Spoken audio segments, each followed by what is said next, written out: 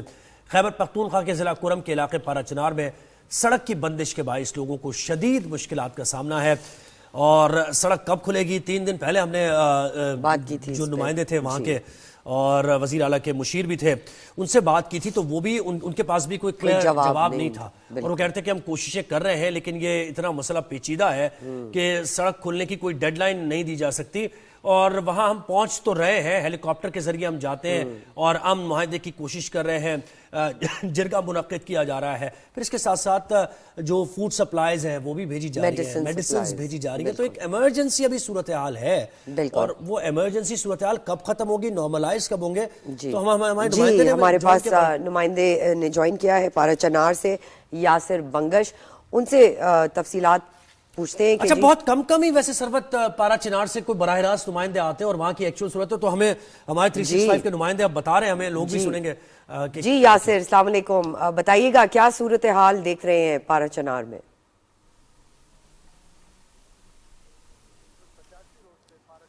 جو راستے ہیں مین شاہراہ جو پارا چنار کو دوسرے شہروں سے ملاتا ہے وہ مکمل طور پر بند ہے، اس کے ساتھ ساتھ جو پاک افغان بارڈر ہے جس سے تجارت ہوتی ہے، مختلف قسم کے اشیاء آتے ہیں، وہ بھی مکمل طور پر بند ہے۔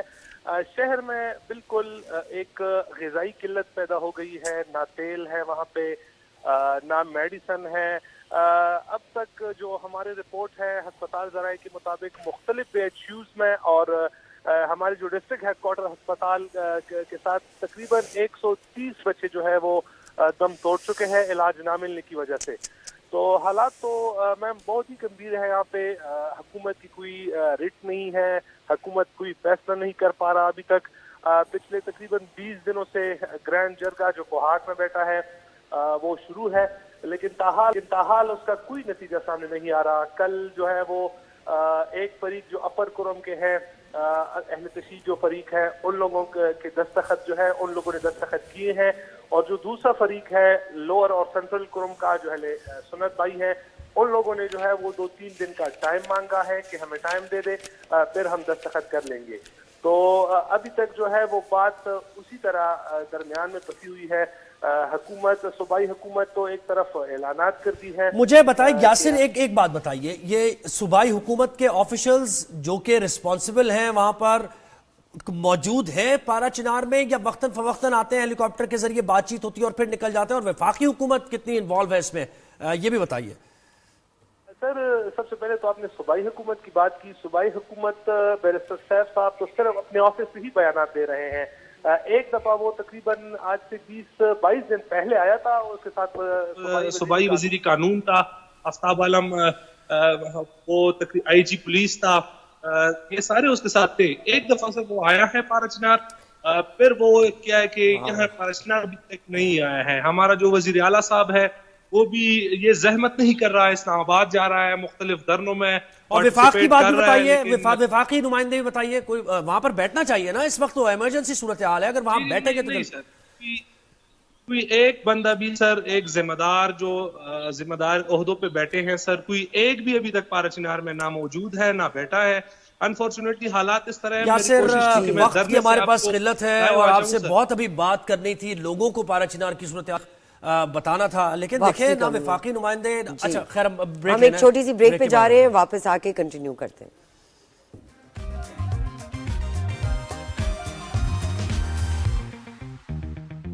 جی ویلکم بیک ناظرین، اب تھوڑی پولیٹیکل سچویشن پہ نظر کی ہم بات کرتے ہیں۔ دیکھیں، ایک طرف تو تحریک انصاف اور حکومت کے درمیان مذاکرات ہو رہے ہیں اور ان مذاکرات سے متعلق الگ الگ خبریں بھی آ رہی ہیں مختلف قسم کی۔ اب دوسری طرف رچرڈ ڈانیل نے بھی بانی تحریک انصاف کی رہنمائی کے لیے اپنی مہم تیز کر دی ہے۔ اس میں سوال یہ پیدا ہوتا ہے کہ ٹرمپ انتظامیہ کیا واقعی عمران خان کی رہائی میں دلچسپی رکھتی ہے، یا عمران خان کی مقبولیت سے فائدہ اٹھاتے ہوئے پاکستان میں کوئی تقسیم کے ایجنڈے میں اندرونی طور پر کوئی پاکستان کو کمزور کرنا چاہتی ہے، کیونکہ پاکستان کے نیوکلیئر اور یہ جو میزائل والا معاملہ تھا اس پر بھی بڑا بیان آیا اور اس پر پاکستان نے رسپونڈ بھی کیا. پھر ترجمان پاک فوج میجر جنرل احمد شریف نے تحریک انصاف کا نام لیے بغیر یہ کہا ہے کہ انتشاری ٹولے سے کوئی بات نہیں ہو سکتی ہے، جبکہ انہوں نے پولیٹیکل ڈائیلاگ کو ویلکم کیا. انہوں نے کہا کہ سیاسی جماعتیں کر سکتی ہیں، اور سیاسی دہشت گردی کا لفظ بھی، یہ ٹرم بھی استعمال کی گئی ہے. تو یہ ان سارے معاملات پر ہم بات کریں گے. ہمیں جوائن کیا ہے سینئر صحافی و تجزیہ کار مظہر عباس صاحب نے، اور سینئر صحافی و تجزیہ کار منیف فاروق صاحب نے بھی ہمیں جوائن کیا. جی اچھا مظہر صاحب، شکریہ آپ نے وقت دیا ہمیں. سب سے پہلے سوال آپ سے یہی، ایک تو مذاکرات کی بات ہوتی ہے، پہلے اسی سے آغاز کرتے ہیں. پی ٹی آئی اور حکومت کے درمیان مذاکرات کیا نتیجہ خیز ہو سکتے ہیں یا یہ وقت کا ضیاع ہے صرف؟ دیکھیے بہت شکریہ. پہلی چیز تو یہ کہ نتیجہ خیز ہونے چاہیے. اگر نتیجہ خیز نہیں ہو تو پھر دوبارہ مذاکرات کرنے چاہیے، پھر ناکامی ہو پھر دوبارہ مذاکرات کرنے چاہیے، کیونکہ بات چیت سے ہی مسئلے کا حل نکلتا ہے. مسئلے کا حل کبھی بھی ایک انتہا پسندانہ پوزیشن لینے سے نہیں نکلتا، چاہے وہ اس طرف کی پوزیشن ہو یا اس طرف کی پوزیشن ہو. بدقسمتی سے اس وقت ہمارے یہاں اس طرح کے نیگوشیٹرز رہے نہیں ہیں، بہت کم لوگ ہیں. اس کمیٹی میں بھی اگر میں دیکھوں تو میں یقینی طور پہ چاہتا کہ شاید شاہ محمود قریشی کو آپ جیل سے لا کے مذاکرات میں شریک کر دیتے. ماضی میں ایسا ہوتا رہا ہے. آپ دوسری طرف اگر آپ دیکھیں تو دوسری طرف خواجہ سعد رفیق جیسے لوگ مذاکرات میں ہوتے، قمر زمان کائرہ بھی ہوتے، خورشید شاہ جیسے لوگ ہوتے، جو ہم نے پچھلے کچھ سالوں میں دیکھا ہے کہ انہوں نے نیگوسیشنز میں بڑا اہم رول پلے کیا ہے.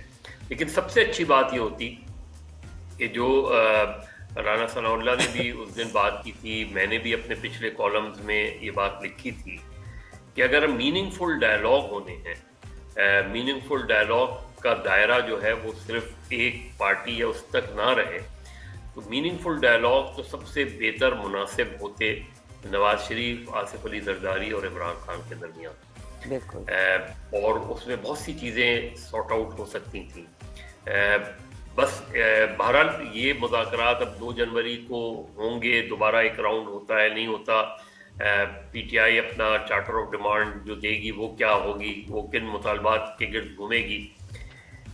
یہ جو صورتحال ہے اس وقت، اس کے بیچ میں جو D G I S P R نے پریس کانفرنس کی وہ اس لحاظ سے تو ٹھیک تھی کہ جہاں آپ نے دہشت گردی کے خلاف افغانستان کی جو صورتحال ہے اس پر بات کی. حالانکہ اس میں بھی فارن آفس بھی ساتھ اگر ہوتے تو اور زیادہ بہتر ہوتا. لیکن اس میں یہ جو پولیٹیکل جو انہوں نے سیاسی حوالے سے بات کی، جس میں 26 نومبر بھی ہے، جس میں 9 مئی بھی ہے، اور پھر وہ ماضی میں 2014 تک لے گئے.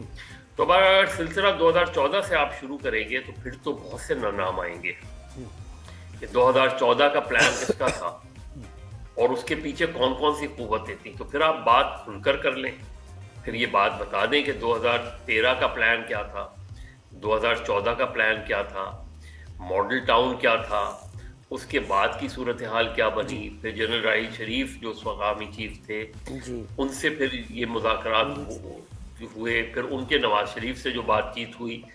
تو میرا خیال ہے اتنا اگر پھیلائیں گے تو اس کی ضرورت نہیں تھی. ایک ایسے موقع پہ خاص طور پہ جب ایک مذاکراتی عمل شروع ہو گیا، جب ایک مذاکراتی عمل شروع ہو گیا ہے تو اس میں کسی تیسرے فریق کو وہ بھلے پیچھے رہ کے جو بھی اپنا وہ کرے وہ اپنی. ہاں لیکن وہ یہ تنقید کا نشانہ ظاہر ہے وہ ایک ہی جماعت ہے اور سب سمجھ سکتے بٹوین دا لائنز جو بات ہوئی ہے وہ ظاہر ہے پی ٹی آئی کے بارے میں بھی. جی منیب، آپ کیا کہیں گے؟ فوجی عدالتوں سے 9 مئی کے مجرمان کو سزائیں مل گئی ہیں، تو کیا اگلی باری عمران خان کی ہو سکتی ہے؟ اچھا، اس کانٹیکس میں یہ سوال ہے کہ ایک طرف مذاکرات کی بات ہو رہی ہے، آپ ویلکم بھی کر رہے ہیں مذاکرات کو، لیکن عمران خان کے بارے میں یہ بات ہو رہی ہے کہ وہ ان کو بھی فوجی عدالتوں میں ٹرائل ان کا ہوگا، تو ماحول تو وہ بن نہیں پا رہا ہے نا.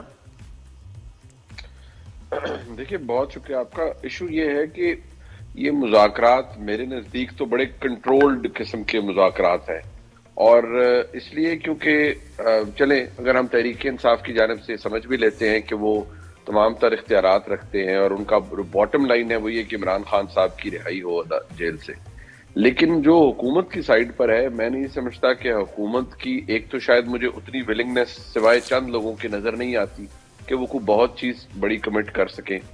دوسری بات یہ ہے کہ دینے کے لیے شاید بہت کم ہے, اور جو ایک تاثر ہم ہر 15 دن بعد 20 دن بعد یا 1 مہینے بعد بنانے کی کوشش کرتے ہیں, یا کم از کم جو ہمیں لگتا ہے کہ شاید تھوڑا سا حالات درست ہو گئے ہیں یا تھوڑا سا جو اس کا سٹیم ہے اس میں کمی آ گئی ہے, تو وہ میرے خیال میں درست نہیں ہوتا.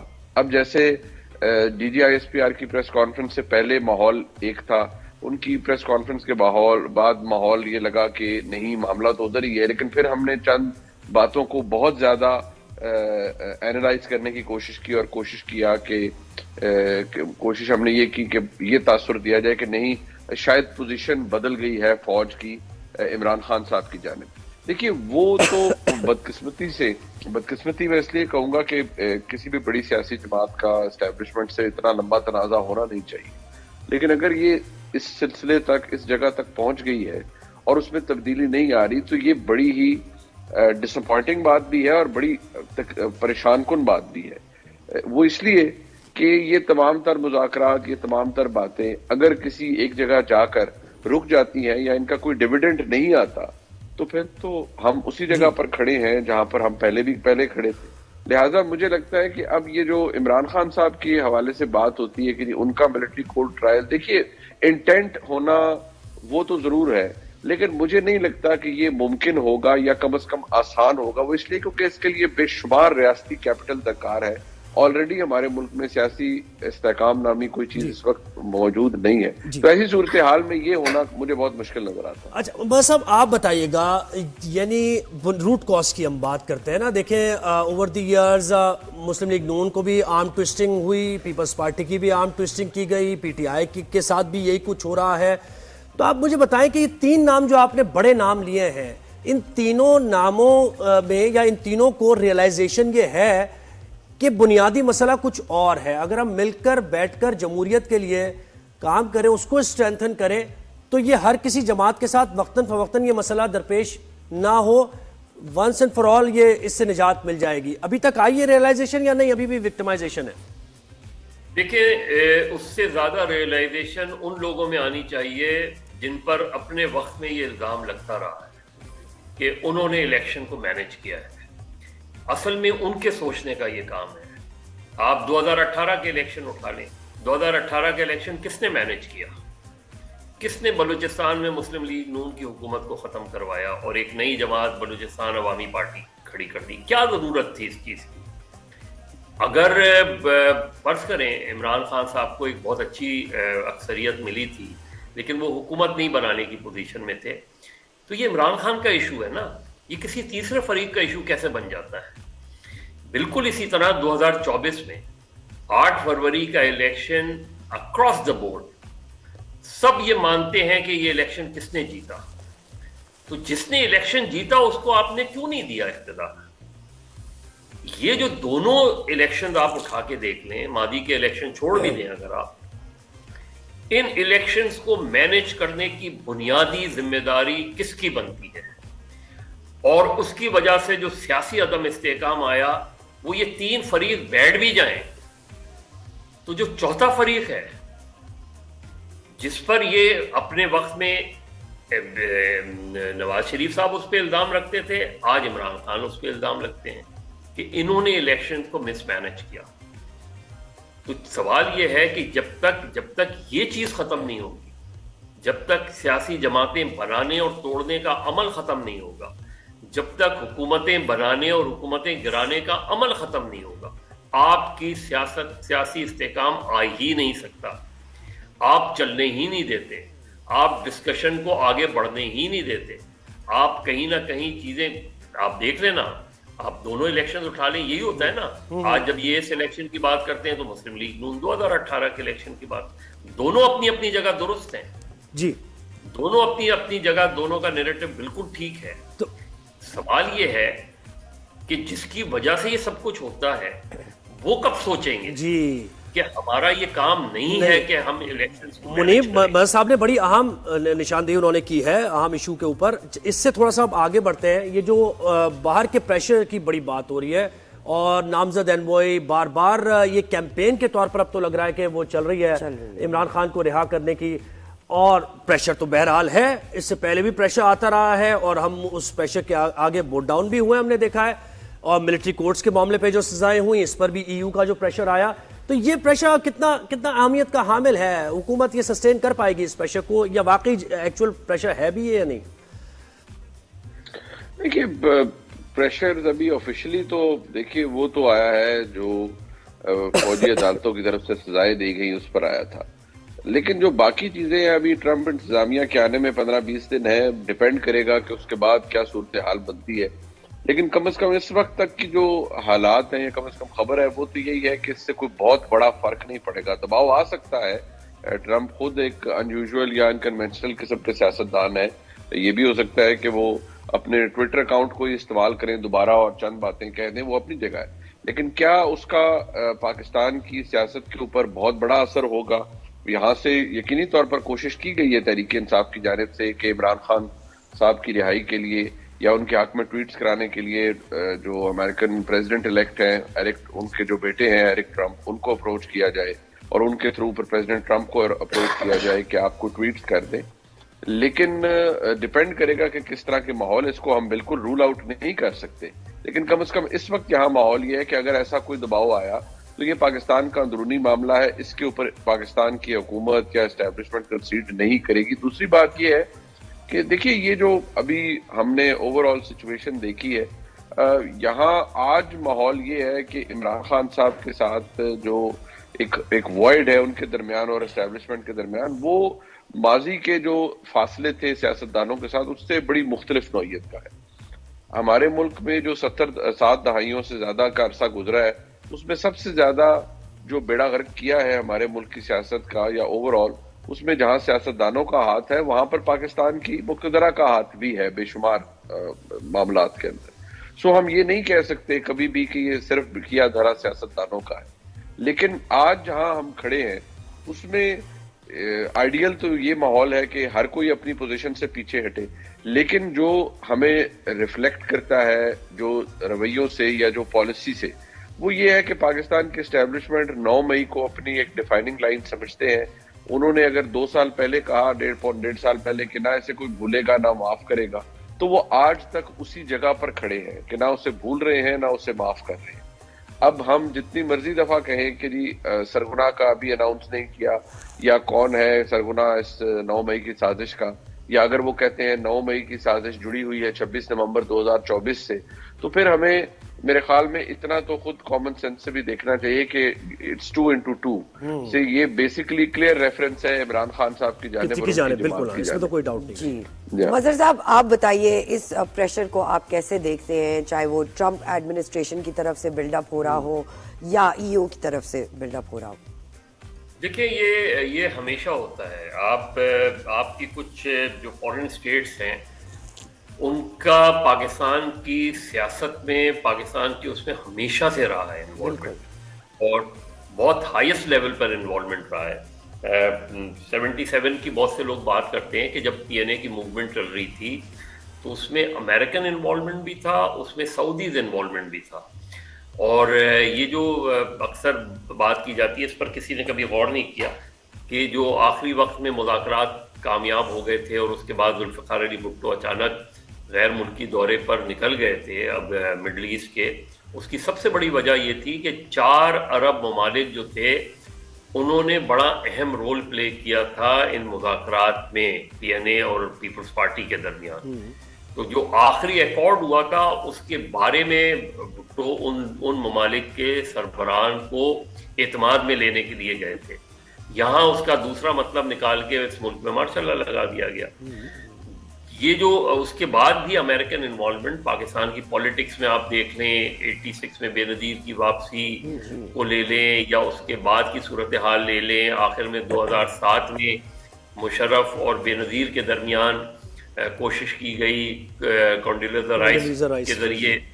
تو یہ جو آپ کے یہاں کبھی بھی ایسا نہیں رہا کہ پاکستان میں امریکن انٹرسٹ جو ہے وہ بہت زیادہ رہا ہے, اور ایون صرف امریکن انٹرسٹ ہی نہیں, آپ کے یہاں سعودی انٹرسٹ بہت ہے اس کے اندر, اور وہ لنک کرتے ہیں پاکستان کی پالیٹکس کو. تو یہاں کوئی تعجب کی بات نہیں ہے اگر ڈونلڈ ٹرمپ آتے ہیں, اور ڈونلڈ ٹرمپ 20 جنوری کے بعد جب صدر بنیں گے تو اس کے طریقہ کار بہت مختلف ہوتا ہے. یہ جو بیان ہے یہ میٹر نہیں کرتے, لیکن وہ یہ دیکھیں گے, جیسے ابھی منیب کہہ رہے تھے کہ ملٹری کورٹس کا ٹرائل کی آپ کو سب سے زیادہ ریئیکشن انٹرنیشنلی آئے گا, اور صرف وہاں کوئی اوورسیز پاکستانیوں کو تو اپنا ایک ظاہر ہے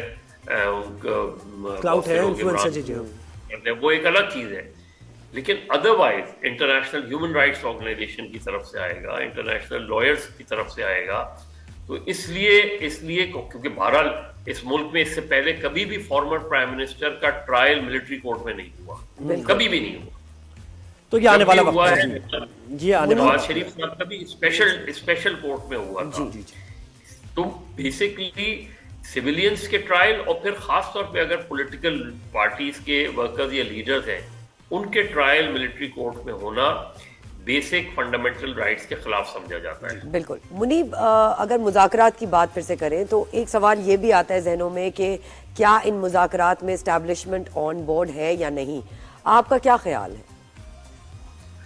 دیکھیے, آن بورڈ تو اس حد تک میں نے جب شروع میں عرض کیا کہ کنٹرولڈ ہیں, تو یہ بات تو سب کو پتا ہے کہ ان مذاکرات سے اسٹیبلشمنٹ کو اعتراض نہیں ہے. رائٹ. اور جو بیسکلی بات ہے کہ دونوں اطراف سے, یعنی کہ حکومت کو بھی کہا, حکومت کو بس یہ ہے کہ حکومت نے ظاہری بات ہے اسٹیبلشمنٹ سے کنسلٹ کیا ہوگا کہ اگر ہم مذاکرات کریں تو اس کے بارے میں آپ کیا کہتے ہیں یا آپ کی کیا رائے ہے. ایک تو پاسبلٹی ہے, دوسرا یہ کہ اسٹیبلشمنٹ نے ہی کہا ہو سکتا ہے کہ ٹھیک ہے, ہم نے دوسری سائڈ کو بھی کہا ہے کوئی پولیٹیکل ڈائلاگ آپ کرنا چاہتے ہیں تو ضرور کریں. تحریک انصاف کے دوستوں کو بھی جو بات اسٹیبلشمنٹ کی طرف سے کہی گئی ہے وہ یہی ہے کہ آپ نے اگر کوئی سیاسی حل اپنے معاملات کا ڈھونڈنا ہے بحیثیت جماعت, تو وہ تو آپ کو ایک سیاسی ڈائلاگ سے ملے گا, اور وہ ملے گا حکومت سے بات کر.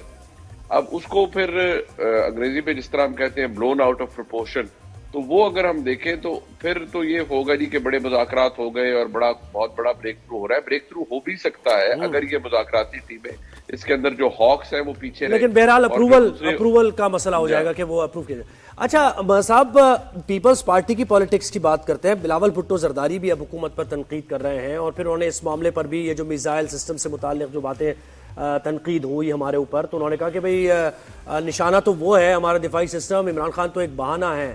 تو اس پر بھی اور حکومت کے ساتھ تھوڑا ڈس ایسوسیٹ کرتے ہوئے دکھائی دے رہے ہیں بلاول بھٹو زرداری, آپ کو کیا لگتا ہے؟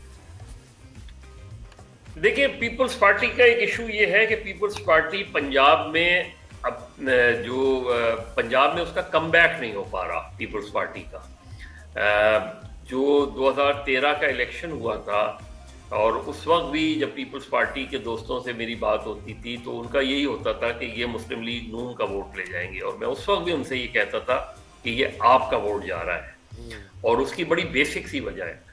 دیکھیے, جب بے نظیر بھٹو صاحبہ کی شہادت ہوئی اور اس کے بعد آصف علی زرداری جو ہے وہ صدر بنے 2008 میں, تو پہلے ایک دونوں کی مشترکہ گورنمنٹ بنی تھی, لیکن پھر وہ ججز کی بحالی کے مسئلے پہ پھر اختلاف ہوا اور وہ الگ ہو گئے. جو عمران خان صاحب کو اس وقت فائدہ ہوا وہ یہ ہوا کہ انہوں نے یہ جو فرینڈلی اپوزیشن کا لگایا, الزام لگایا, اور وہ کافی حد تک درست بھی تھا, اس سے عمران خان صاحب کو اسپیس ملا پنجاب میں.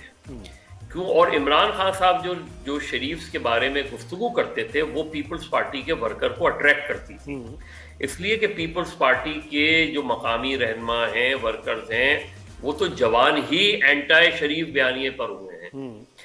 وہ تو ان کو پیپلز پارٹی, اور میں آپ کو نام لے سکتا ہوں کہ جن لوگوں نے پرسنلی مجھ سے بات کی, گجرات کے ہمارے ساتھی تھے پرانے, جب پیپلز پارٹی نے نون لیگ کے ساتھ الائنس کیا تو انہوں نے کہا جی اب میری پالیٹکس کیا رہ گئی گجرات میں تو فارغ ہو گیا گجرات میں.